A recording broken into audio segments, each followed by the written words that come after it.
বন্ধুসকল এয়া চাওক মই কলম শাক ৰুইছোঁ ঘৰতে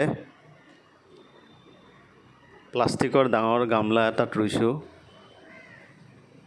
বঢ়িয়াকৈ হৈছে একদম বজাৰৰ পৰা খাবলৈ কিনি আনা কলম শাকৰ ঠাৰিবিলাক ৰুই দিছোঁ মানে কি পানী আৰু মাটি মিক্স কৰি মানে প্লাষ্টিকৰ গামলাটোত দিছিলোঁ তলত মাটি আছে আৰু ওপৰত পানী পুৰা মানে নেচাৰেলি যেনেকৈ কলম শাক হয় পথাৰত পুৰা সেনেকুৱা এনভাইৰনমেণ্ট বনাই দিছোঁ তাৰ কাৰণে ধুনীয়াকৈ হৈছে আপোনালোকে এনেকৈ ঘৰত কৰিব পাৰে কলম শাক বহুত ইজি আৰু প্ৰচেছটো আৰু ধুনীয়াকৈ হয় ইয়াৰ পৰা ছিঙি বঢ়িয়াকৈ কলম শাক বনাই খাব পাৰে খুব ধুনীয়া অতি সহজতে হয় একো খৰচ নাই